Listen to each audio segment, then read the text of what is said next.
Aqui no capítulo 26 do Evangelho de Mateus, no versículo 36 em diante, diz assim: então Jesus foi com seus discípulos para um lugar chamado Getsêmani e lhes disse: sentem-se aqui, enquanto vou ali orar.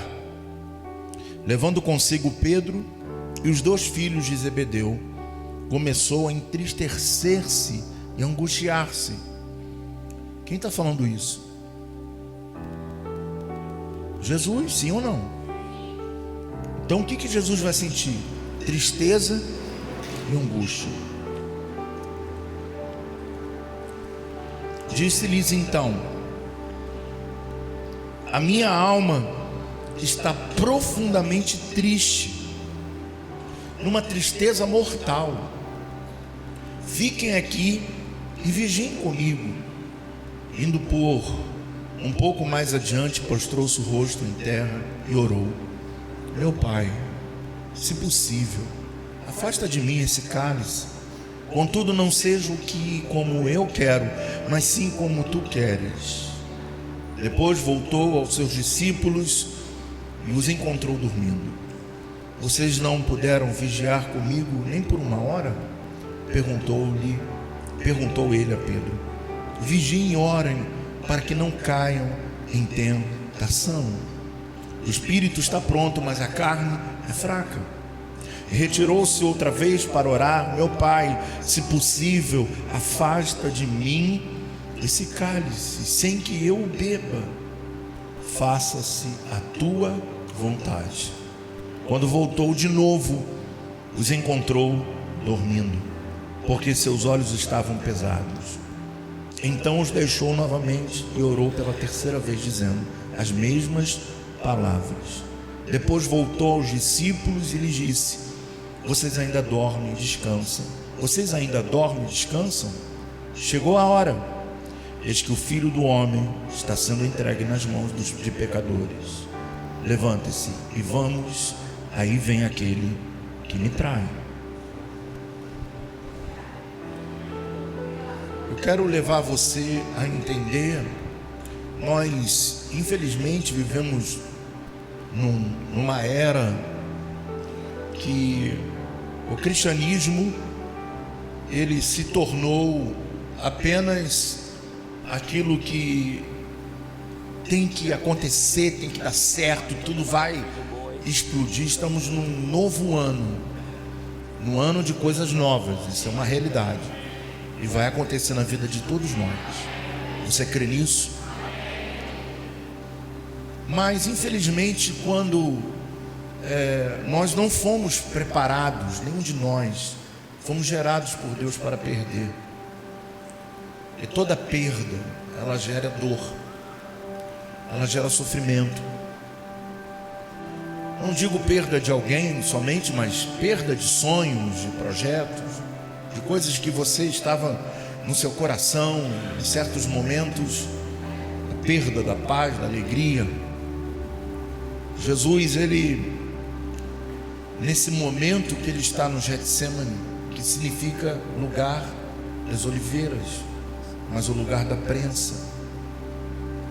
E para se tirar o óleo da oliveira, existiam as prensas.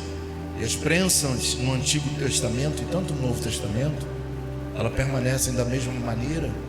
Era um lugar de cimento, onde tinha um rego, e existia uma roda de concreto, de pedra, não de concreto, de pedra, que era moldada, e uma madeira que era colocado com um pêndulo na ponta, e na maneira que se girava essa madeira, a pedra ia passando, ia jogando, ia amassando as azeitonas que ficavam.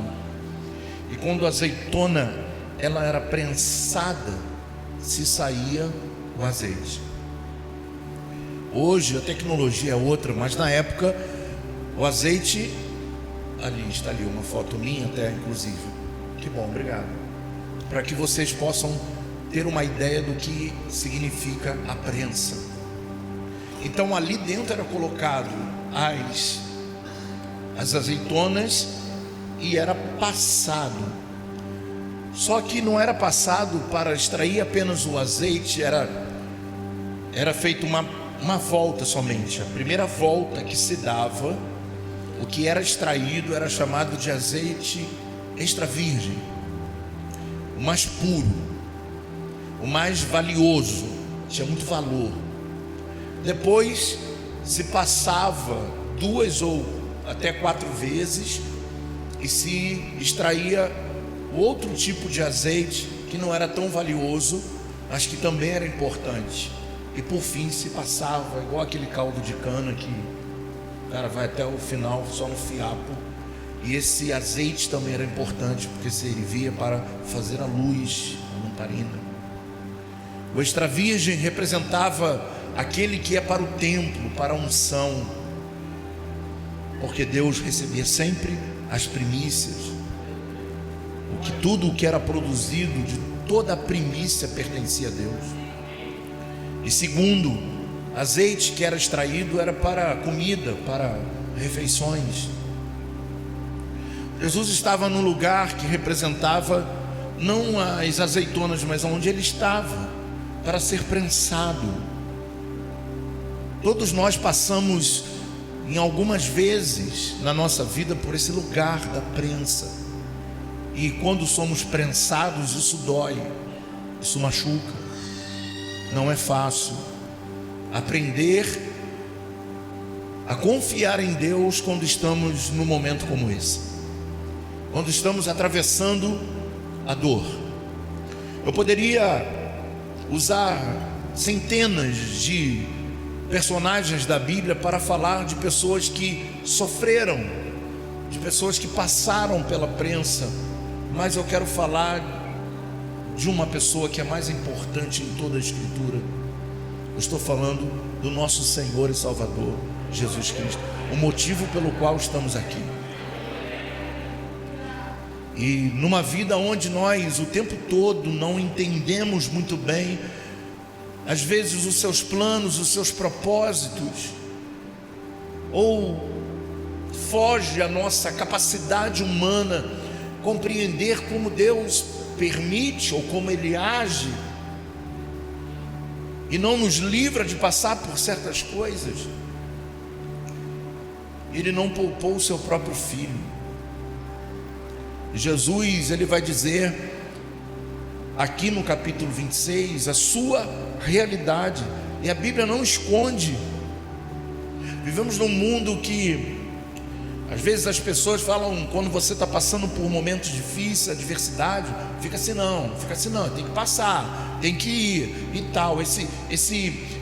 Essa maneira de se colocar, esse ativismo vencedor de pessoas. Às vezes, uma vez eu fui realizar uma cerimônia, um velório, e de repente todo mundo começou a cantar uma música de júbilo. Eu falei, meu Deus, não estou entendendo nada. Não é esse evangelho que eu conheço. As pessoas terem que mostrar uma força onde não tem força, a não ser que realmente estivesse feliz, que poderia ser uma opção. Como vamos falar em línguas, tinha uma pessoa falando em línguas num momento como esse, num momento de dor, momento de sofrimento. Jesus deixa um ensinamento de que quando estamos próximos ou perto, ou quando chegamos no momento de aflição na nossa vida, nós temos que confessar o que estamos sentindo, sermos verdadeiros com Deus. Você não precisa fingir que está tudo bem quando tudo não está bem. Por isso, no nosso ministério, eu sempre falei isso para os meus pastores, inclusive, que todas as vezes que eles não estiverem bem, tiver um apelo, que eles venham. Em muitos lugares não se pode fazer isso, porque se o pastor for na frente, vai mostrar fraqueza, e a igreja, não estou preocupado com isso, a vida dele é mais importante do que ele faz. A vida dele, a família dele, o cuidado com ele é mais importante do que ele possa fazer. E muitas das vezes nós colocamos esse triunfalismo na frente de tudo, e Toda pessoa que adoece emocionalmente, ela não adoece porque é fraca, ela adoece porque foi muito tempo forte, suportando muita coisa. E às vezes achamos que nós podemos tudo. E hoje eu estava vendo inclusive uma entrevista do jogador que era do Fluminense, o Richarlison. E depois que acabou a Copa, ele foi muito criticado, recebeu muita gente criticando a família, muita gente, e ele entrou num colapso emocional, ele entrou numa depressão profunda. E ele falou para o pai dele assim, no auge, ganhando milhões de euros por mês, ele falou assim: eu quero largar tudo, eu quero morrer. E aquilo me chocou, porque nós temos uma ideia de que só que sofre quem é pobre. O sofrimento é humano, é do ser humano. E muitas das vezes você vai estar como Elias. Elias venceu 450 profetas de Baal, gente. Ele estava no ápice do seu ministério. Através da sua guerra, da sua luta, ele fez um povo inteiro que estava em total apostasia se voltar para Deus e dizer: só o Senhor é Deus. Mas depois daquele momento, ele adoece, ele foge, porque trouxeram uma notícia que Jezabel ia acabar com ele. E ele vai fugindo para debaixo de uma árvore e diz: Senhor, eu quero morrer, me leva. O profeta Elias, que orou e disse: não haja chuva, e não choveu. E depois orou: volte a chuva, e a chuva voltou. Um homem que deu ordem à natureza, um homem tremendamente voz profética de Deus, também passou pelo momento do luto, da dor, até que Deus o visita, trazendo pão e água, tirando ele daquela situação, porque Deus não nos abandona no momento que estamos na prensa. O detalhe não é passar pela prensa, é saber que Deus está conosco no meio da prensa. Jesus sabia do que ia passar, e ele vai orar e vai falar: Pai, se possível, afasta de mim esse cálice. Eu vou falar uma coisa que talvez te choque, porque parece um choque, mas é uma grande realidade. Por 3 vezes Jesus tentou desistir de mim e você.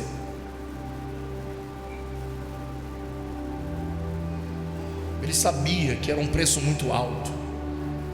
Ele disse: se possível, afasta de mim esse cálice. E se Deus falasse: tá bom, meu filho, nós não estaríamos aqui. Ele não foi para a cruz como a gente pinta. Ele foi lá, glória, eu vou morrer pelo... Não, ele foi em sofrimento. Ele estava na cruz, ele disse: Pai, por que me abandonaste? Estava sentindo na carne. E há um ditado que eu esqueço, mas é mais ou menos assim: só quem carrega o balde sabe o valor de cada gota que tem dentro dele. Só nós conhecemos a nossa realidade, daquilo que estamos passando. E vivemos num tempo que ninguém pode ficar mal, que ninguém pode, todo mundo tem que ser 100% para cima. A bispa acabou de anunciar aqui que nós ontem fizemos uma imersão, até porque eu também tenho por profissão, sou terapeuta e também sou formado em neurociência comportamental. E quando nós chegamos lá, acabou que o PDMR foi para a gente, foi para toda a equipe. Quando acabou toda a equipe, todo mundo precisava do que nós entregamos o tempo inteiro. A troca, a realidade da vida das pessoas, do que elas vivem. Muitas das vezes elas nos confrontam, e muitas das vezes a história de alguém, ela vai nos fazer entender que a nossa história é tão pequena, as nossas murmurações são tão poucas, e nos faz ressignificar, olhar para a vida, entender que tem pessoas que estão em quadros muito pior do que o nosso, mas são delas, e o nosso é nosso, é seu. É o seu momento. Existem momentos que as palavras, elas não resolvem, E Deus deixou muito claro nesse texto, ele não responde a Jesus, porque se Deus falasse para Jesus: bispa, meu filho, calma, fica firme, suporta, Jesus não passaria por isso. Ele teve que se calar. É um momento que estamos passando muitas das vezes por tantas coisas e Deus fica em silêncio.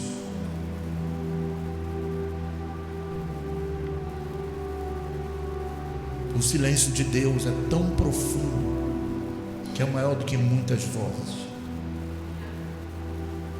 E quando Deus se cala, a gente tem que aprender também a se calar. Mas há uma coisa muito forte que acontece conosco. Apesar de toda a dor, a gente sabe que não pode viver sem Ele. Apesar de muitas das vezes até questioná-lo, nós sabemos que Ele é tudo. Em momento algum Ele deixou de estar com Jesus. E muitas das vezes Deus está conosco quando nós estamos em silêncio. Quando Deus está em silêncio, muitas das vezes Deus está conosco quando Ele está em silêncio. A gente apenas observa. Sabe qual a maior observação que o ser humano tem de que Deus está conosco? Que apesar de tudo que você está vivendo, você sente ainda amor, e você sente vontade de sentir a presença dEle. Ele está dentro de você. A Bíblia diz, o livro do profeta Isaías, no capítulo 64, que Deus trabalha por aquele que nele espera.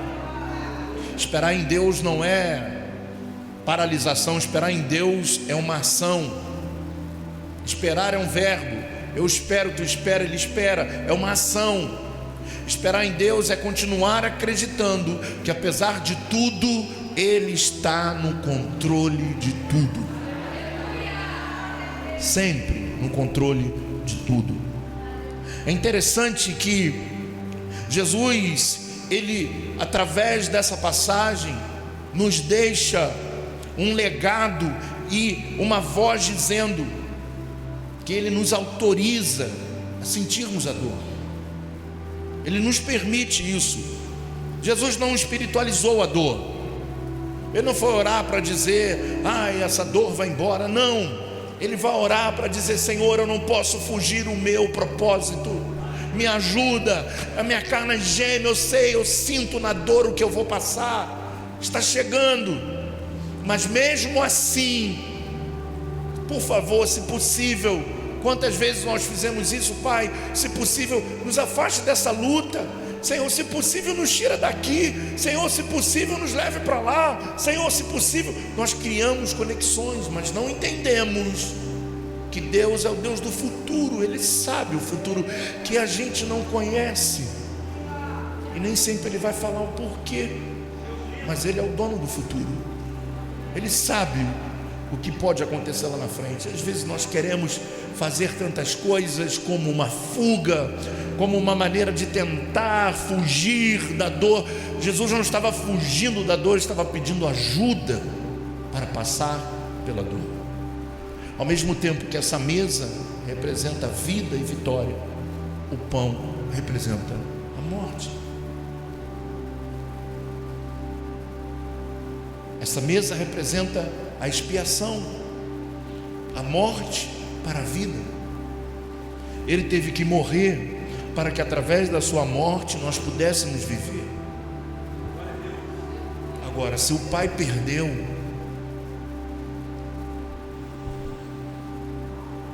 a gente pede tanto a Deus para responder, né? Essa semana ele disse para mim: se eu perdi o meu filho, o que pode ser pior do que isso? A gente fica totalmente sem saber o que dizer. A Bíblia diz em João 3,16 que Deus amou o mundo de tal maneira, essa tal maneira é tal maneira mesmo, amou o mundo.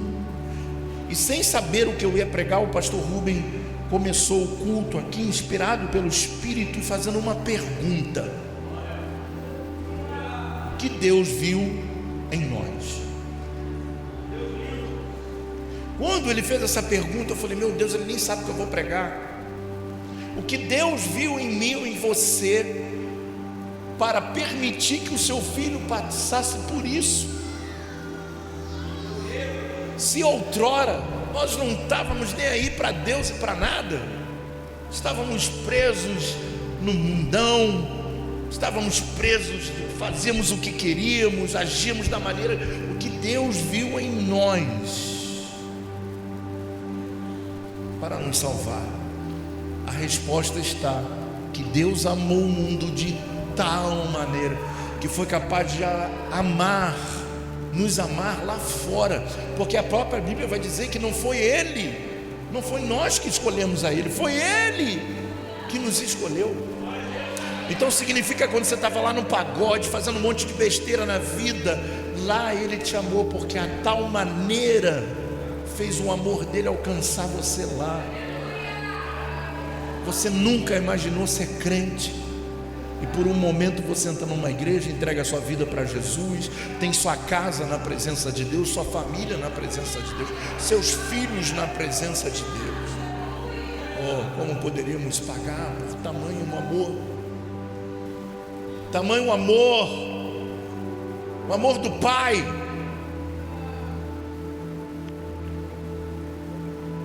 Ele não espiritualizou a dor, ele não fugiu, ele não fingiu força, ele não negou o peso emocional.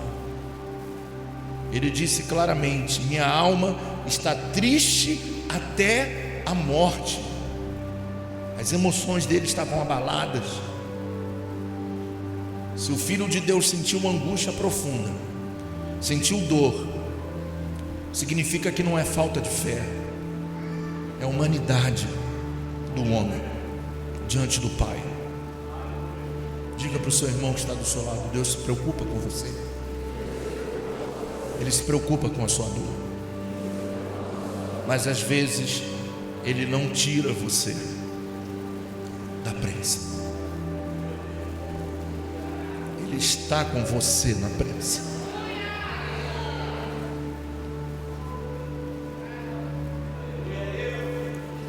O suprassumo do azeite nasce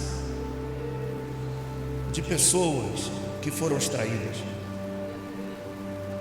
Agora ouça o que eu vou te dizer e entenda a metáfora disso. Se você for comprar azeitona e jogar ela ali, coloca para mim a imagem de novo, deixa lá, coloca ali dentro, o que aquilo representa? Nada. Só vai ter valor quando é extraído, e para ser extraído ele tem que passar na prensa. Os maiores homens e mulheres de Deus passaram pela prensa.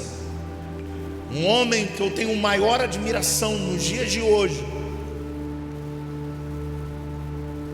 o pastor T.D. Jakes. Ele tem um livro chamado Esmagado, um livro profundo. Ele passou por tanta coisa que quando você começa a ler o livro, tu fala: pô, esse cara era para ter se matado, tudo deu errado para ele durante anos. E de repente ele entendeu que Deus estava fazendo dele um óleo precioso. Os homens e mulheres de Deus que mais são abençoados são aqueles que conseguem ver no outro a dor, que sentem no outro o que o outro está sentindo, porque o evangelho não é sobre quem prega mais ou quem prega menos, é quem sente mais e quem sente menos. Não é sobre a dinâmica da homilética, mas sim de quem consegue ver no outro a dor que ele está sentindo. Isso faz de você um azeite extra virgem. Você não serve para comida, você não serve para a luz, mas você serve para o templo. Deus está separando você, está passando você para ser aprovado, para sair de uma azeitona que não vale nada, para um óleo precioso. e você vai exalar esse perfume, porque existem pessoas que elas mantêm uma performance de realização, e toda pessoa que faz isso é rasa. Você não precisa colocar uma firmeza ou se colocar com um posicionamento de realização. Quando você faz, as pessoas veem. Isso não é imputado, isso é visto.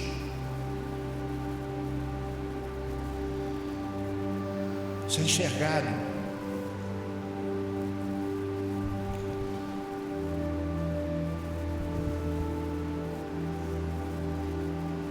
O Getsemane acontece antes da cruz. O maior sofrimento não foi o prego, foi a antecipação, foi o peso do pecado, da separação da missão. Lucas 22, 44, coloca aí para mim, por favor. Lucas 22, 44.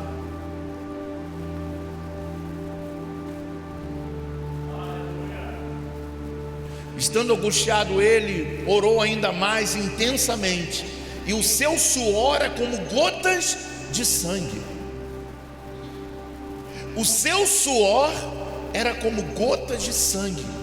Tem momentos que o seu suor é como gotas de sangue, em momentos que ninguém está vendo, porque os que estão do seu lado dormem num momento desse. Ninguém é capaz de compreender. Há uma música do Sérgio Pimenta que o pastor Caio adora, que eu ensinei ele a gostar, que diz assim: só quem sofreu pode avaliar quem sofreu.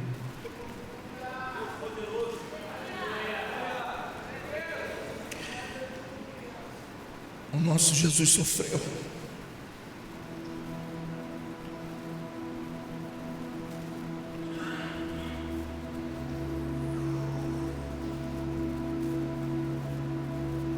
Temos que parar esse ano de brincar com Ele, de levar a sério a nossa fé. O preço foi muito alto.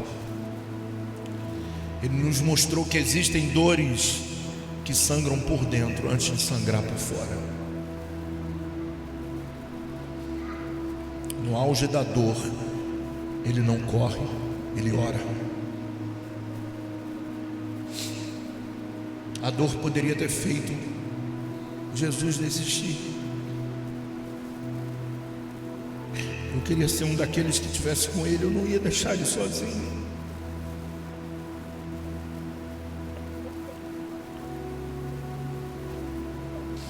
Eles não entenderam que estava chegando a hora. Jesus transforma a angústia em oração. O Getsemane revela onde colocamos a nossa dor: na fuga ou na rendição. Pai, se possível, afasta de mim esse cálice, contudo não seja o que eu quero, mas como o teu querer, como a tua vontade. Faça a tua vontade. Você está disposto a isso? Nós colocamos as nossas vontades e depois chamamos Deus. Nós apresentamos a vida que queremos e depois chamamos Ele. Muitas das vezes para a nossa bagunça. A vontade dEle tem que ser feita, ainda que te custe uma dor, o sofrimento. A vontade dEle é soberana.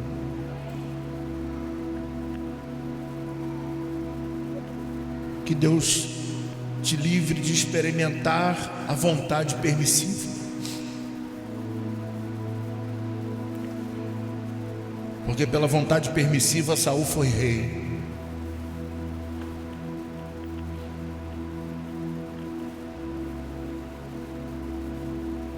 E o povo sofreu. Às vezes nós insistimos tanto em algo que Deus não quer fazer. Nós queremos que Deus faça tantas coisas que Ele não quer fazer, porque Ele conhece o futuro. É a única resposta que nós temos: é que Ele conhece o futuro. Ele sabe o que é melhor para cada um de nós que está reunido aqui nesse santo lugar. Ele sabe o que é melhor para você. A dor não se resolve com respostas. Ouça isso. A dor não se resolve com respostas, porque Deus pode dizer para você o motivo e você vai continuar com a dor. Não vai mudar nada.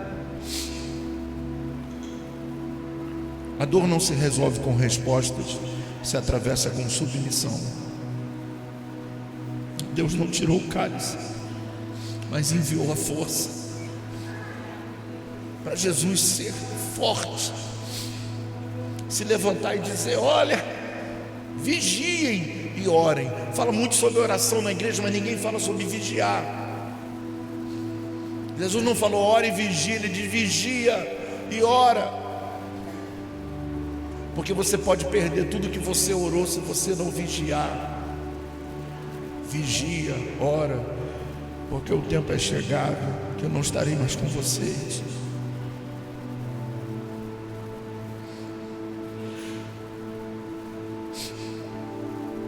Ele está aqui nesse lugar nessa noite. Eu posso sentir a sua presença. Eu sei que Ele está aqui nessa mesa conosco. Quando nós, ainda em meio à dor e aflição, suportamos o processo, isso é ser mais que vencedor. O vencedor é aquele que chega em primeiro, e o mais que vencedor é aquele que chega.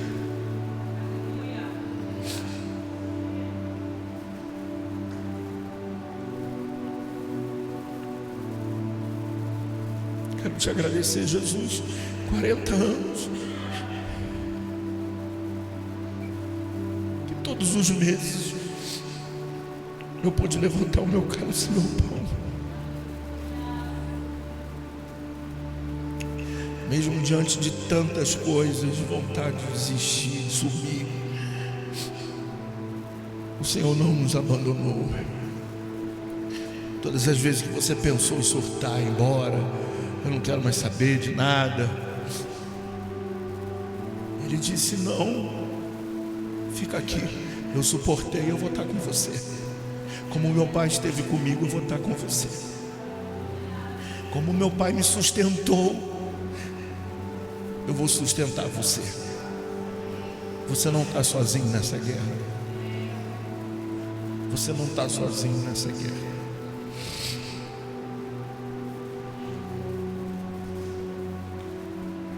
Lucas 22, 43, por favor. Eu já vou encerrar a mensagem. Diz assim: apareceu-lhe então um anjo do céu,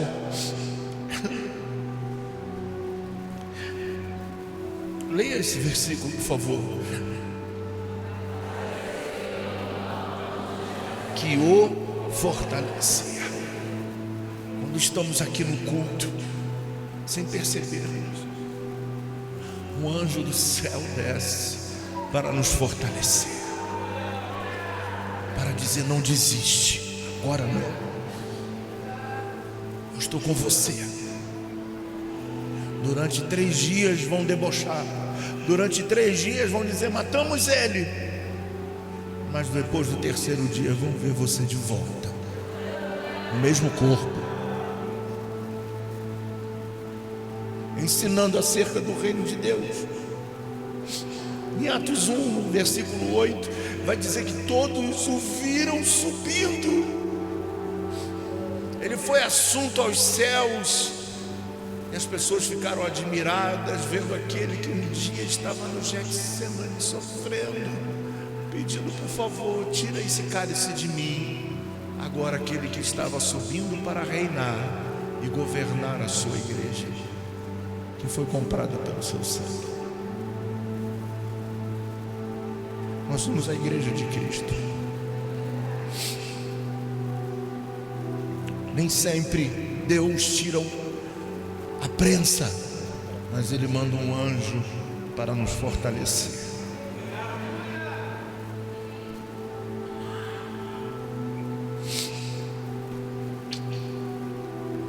A dor do Getsemane gerou redenção. Se Jesus tivesse desistido no jardim, não haveria cruz. Se não houvesse cruz, não haveria ressurreição. Se não houvesse ressurreição, não haveria esperança. O jardim da dor se tornou o berço da salvação.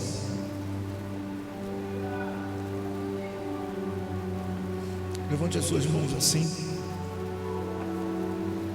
Eu quero declarar algumas palavras proféticas sobre a sua vida. Hoje eu declaro: se Jesus venceu o Getsemane, eu e toda essa igreja venceremos também.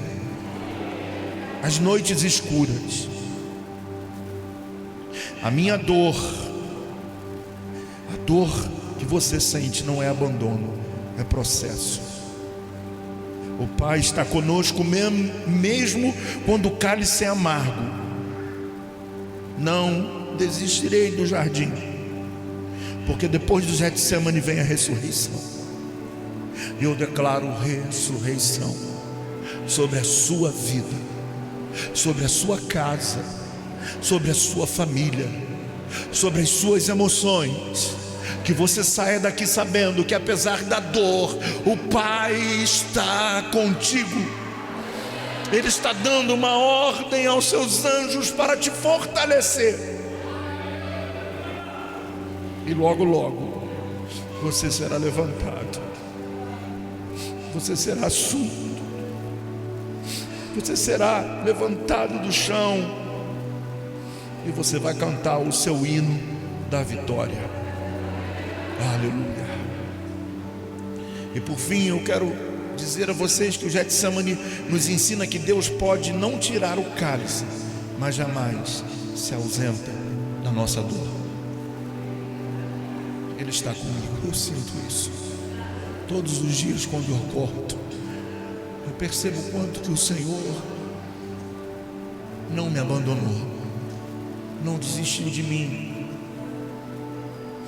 não desistiu de você. Eu não sei, na vida de algumas pessoas, eu não sei talvez o que você esteja passando. Parece até um jargão falar sempre isso, mas isso é uma verdade. Mas fica firme, irmão. Fica firme. Vai haver o dia da ressurreição. Vai haver o dia da ressurreição. Nós não estamos abandonados. Não estamos abandonados.